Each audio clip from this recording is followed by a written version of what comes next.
Welcome to Delegations of Dreamers. I believe your name is Ulf Ironblood, is that right? What? Where the fuck am I? Who the fuck are it? Where's Rin? Mordai? I think I've heard that name before. What the fuck did you do with them?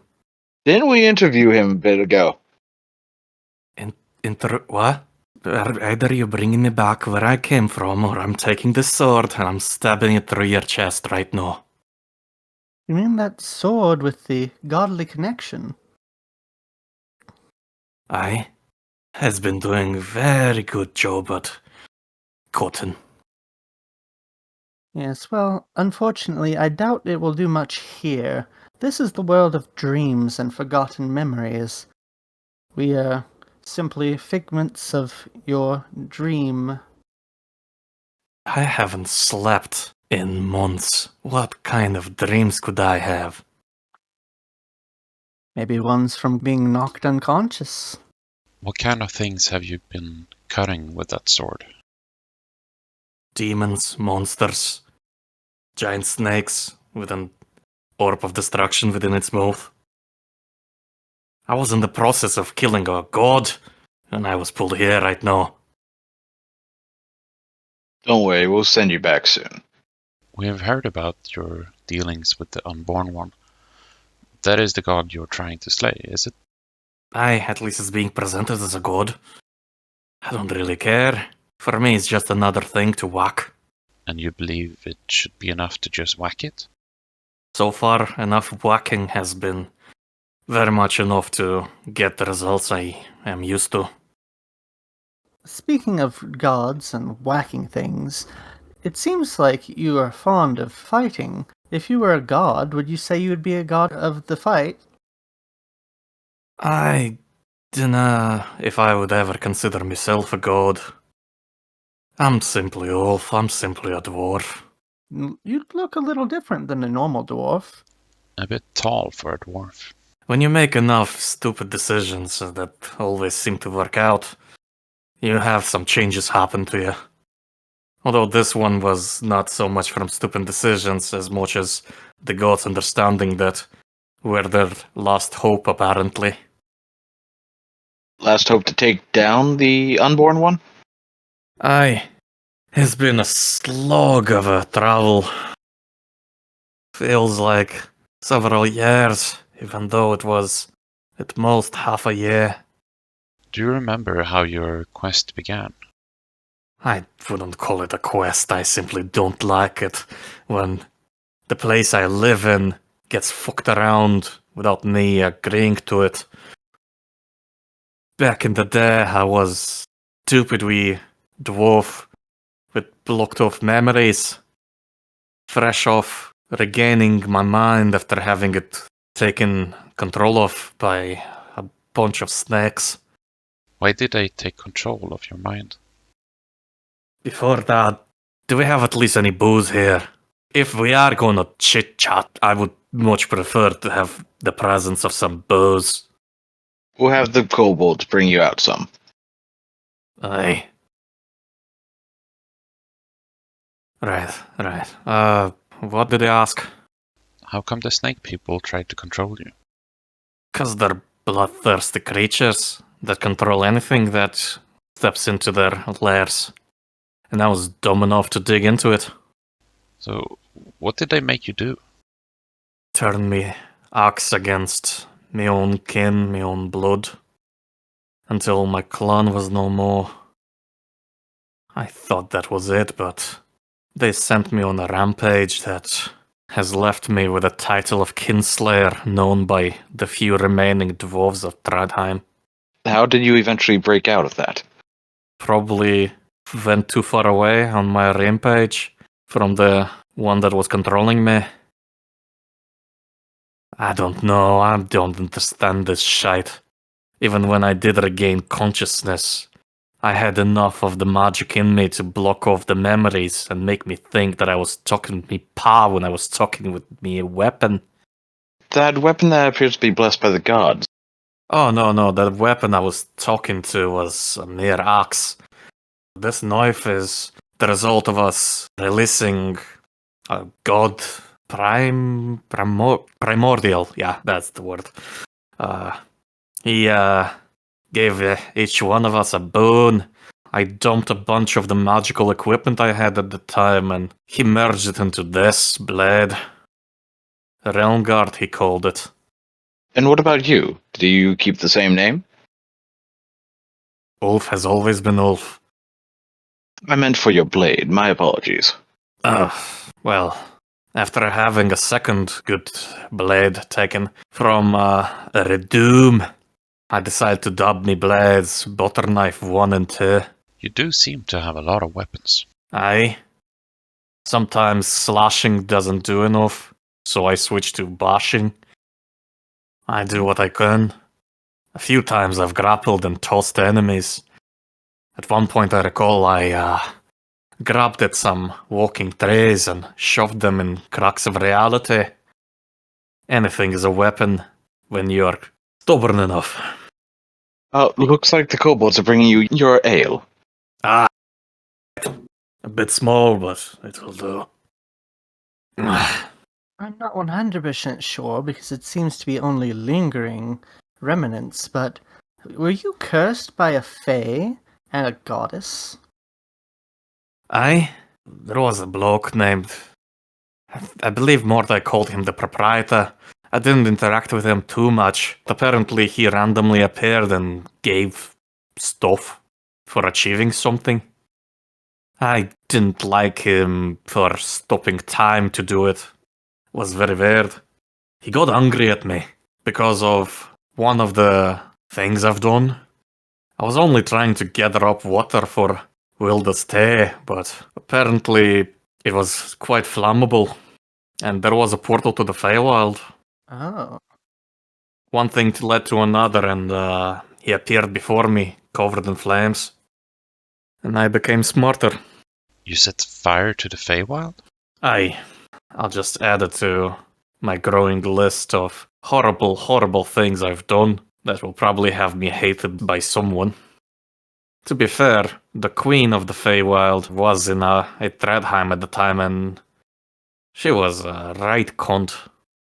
But we've killed her eventually. Rue, are you alright? Yes. The Feywild from your world is much different from the one that I came from then. And the Queen of Oz was quite kind and generous. And also never really left the Feywild.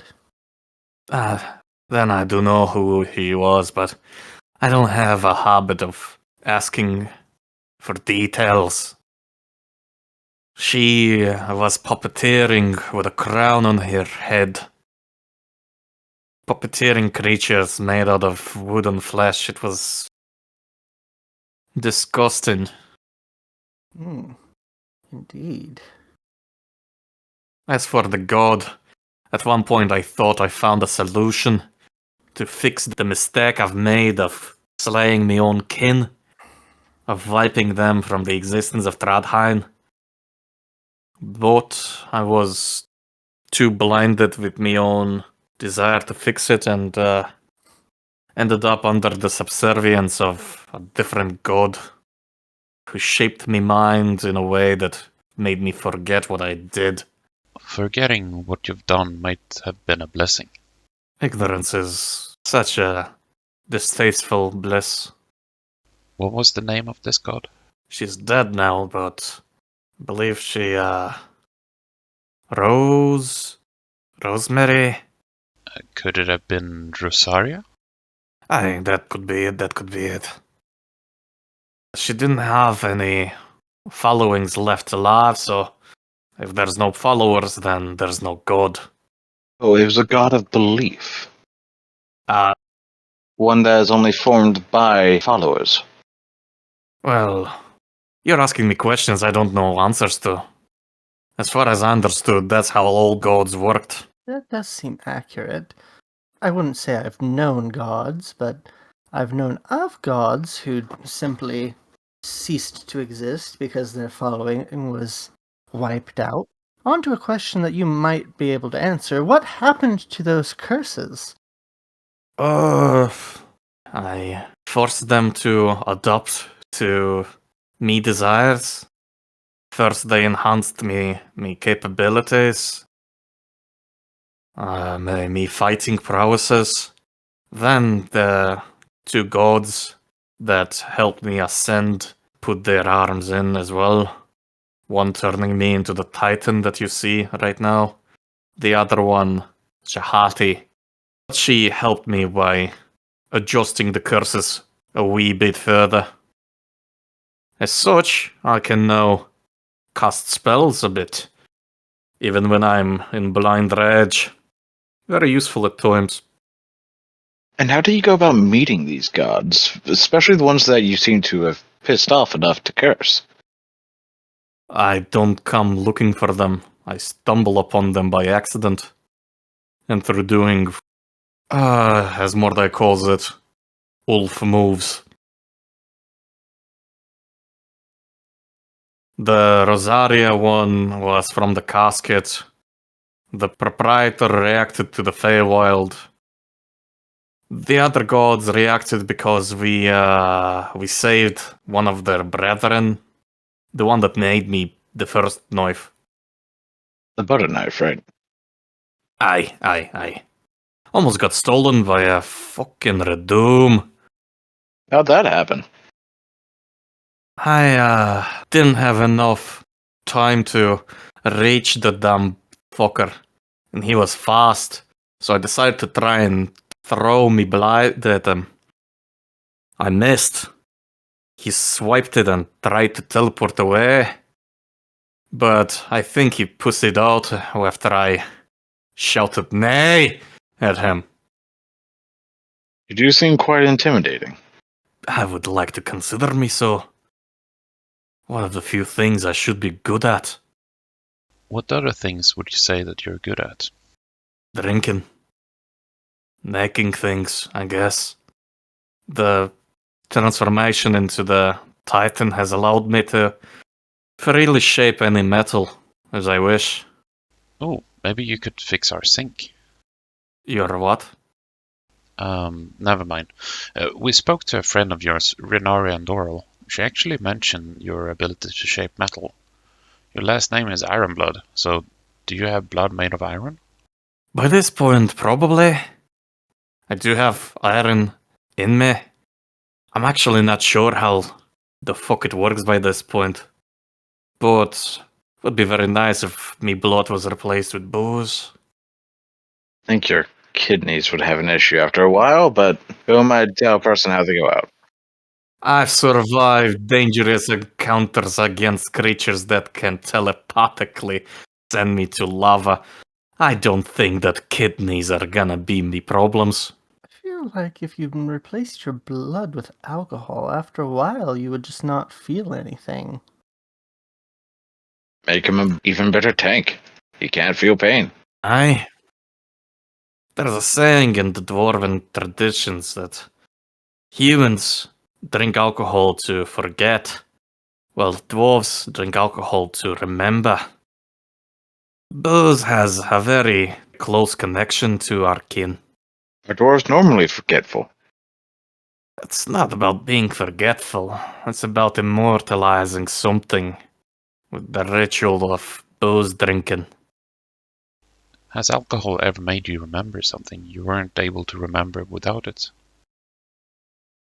Well, not after drinking, but when I got the first curse of the proprietor, that did unlock past memories. Instead of being a Kinslayer, that's why I've been called a Kinslayer. So that's when you remember what the snake people made you do? I made me afraid for a while about forgetting it again. I started writing a journal. Had to learn how to write and read from a good fellow back at Marquette. But the journal was fucked around with by Rosaria as well, so even the written text wasn't trustworthy. So now I'm simply training myself to be more stubborn, so that I would not forget even if people try to make me. It is a good practice to keep a journal. Would you like to tell us about your travel companions? You've mentioned that you've already talked with Ren, So you know about her. Had a thing with a dragon at one point, but apparently grew out of it. Smart lass. We have Mordai, smart one. The one I usually await orders from. Then there's the child, Wilda. Although the child has grown to godhood of her own by this point, I suppose. From what I recall, she was forced to have two souls within her. It made her strong but sensitive to sound. At one point, the second soul was ripped out of her. That was very unsightly. But it did result in her regaining her humanity, let's say. Although, considering the group she's working with, she's hardly a normal human, much like the rest of us. This dragon that you mentioned, was it Apex? I believe she mentioned that name, What about him? Oh, nothing. Apex just happens to be an old Asshole. friend of ours. Apex is a fucking asshole. We completely agree on that one. I'm starting to like you. Maybe we can drink at some point. Maybe. Hey, so, I do want to ask. Aye. You seem to be a man of many talents and many fights, correct? Well, I wouldn't say many talents, but many fights definitely. So tell me, what are some highlights from the fights that you've experienced? I did mention about the walking trees and cracks of reality. That was kind of fun. We fought at least 2 or 3 dragons. Well, technically more if you count the abominations that were sent against us. One was made out of flesh and bone through necromancy. One was created through a pool of wishful magic. And there were these bipeds that had exposed brains. They got very angry, much like myself, and it was fun walking them. There was some spellcaster dragons. There were dragons with tentacles coming out of their maw, and they disabled magics. I had to use me curses and teleport up to them so that I could actually reach the fuckers, because they would never get down to the ground. Annoying fucks. Dragons with tentacles. Rue, did you have something to do with this? Why would I have anything to do with that? Dragons with tentacles are naturally occurring, or at least they were where I came from. Not very fun fellows, but no, they have no redeeming qualities, so good riddance to them. But Anyway, sorry to interrupt your story, Ulf. All good, all good. Right. There was the protector of the god. I got mind controlled, then I got tossed off into a lake of lava. And it did not understand how much it fucked up until I got behind it and would not die while it pierced me with tentacles again and again. There was the snake with the orb of destruction, followed by a 6-armed ENT. She kept trying to provoke me, but by that point I've already accepted my mistakes and wasn't as gloomy about it. What would be, say, your favorite? The most satisfaction I've gotten was we at one point fought a lich, and the lich did a good job at holding me back, but at one point she slipped up and forgot about me while standing right in front of me. I got rid of at least 2/3 of her flesh at that point, whatever rotting bit she still had on her. The shriek she let out. That was satisfying. It warms me heart knowing that the undead fear me once they understand. That was a good goal to have. Aye. speaking of things fearing, is there anything that you are truly afraid of? My party. Oh? Care to elaborate as to why? You're not gonna interview the others, are you? It's possible, but we don't always know who we're going to interview until we're actually pulling them. Your secrets are safe with us, though. Among the group of powerful creatures that we are, I know I'm the weakest one. I have durability. I have survivability.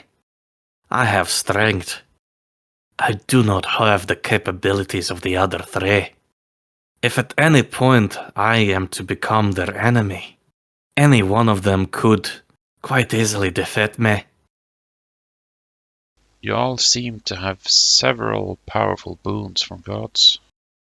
Aye, What's your favorite boon that you've come across? my first butter knife allows me to ignore walls.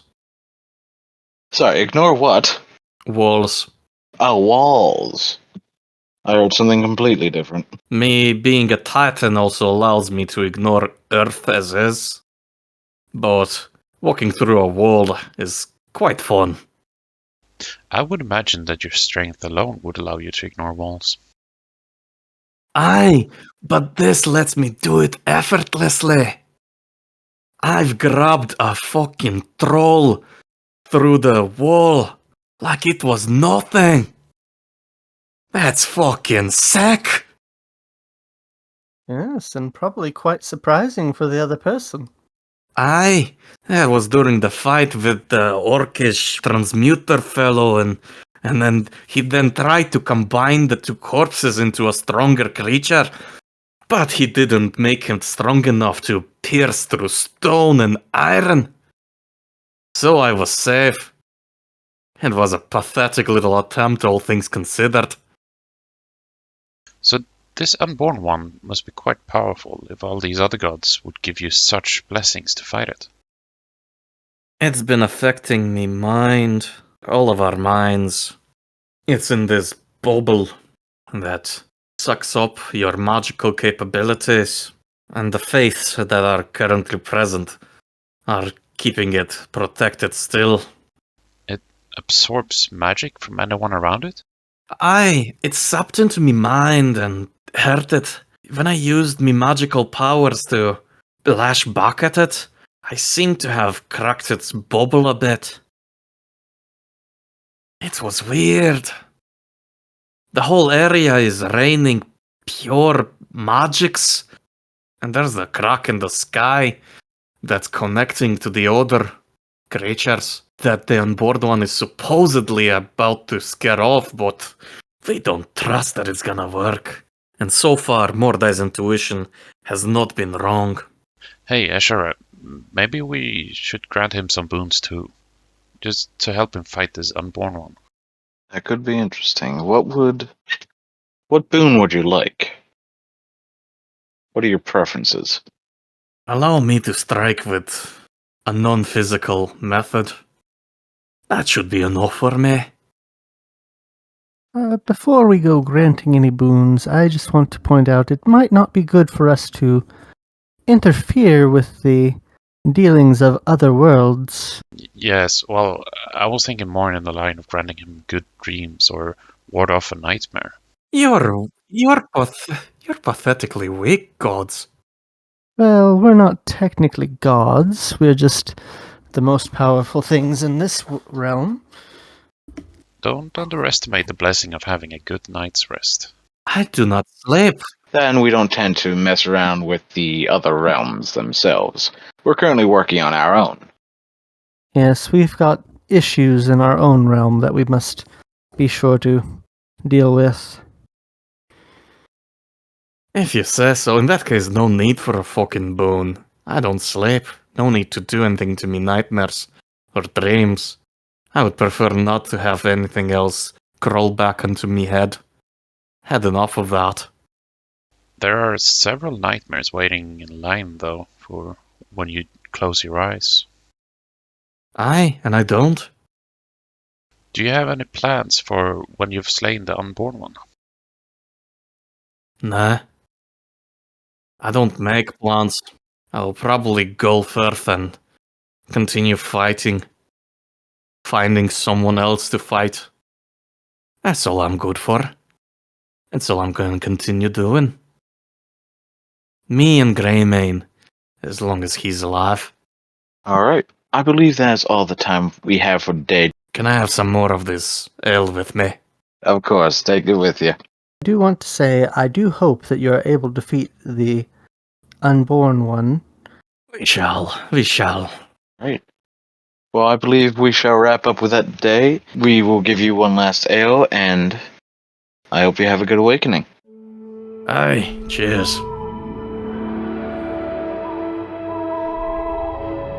Thank you so much for listening to the podcast. In case you wonder why the audio is a bit different for AFM, I can tell you that I had some issues with my microphone. I managed to dip it in my cup of tea one too many times, so I had to re-record my own lines. I'm not a voice actor, but I think it sounds okay. The issue persisted into the next interview too, so it will sound a bit similar to this episode. I hope it won't be too distracting. Anyway, thank you once again, and we'll be back next Saturday. Have a good awakening.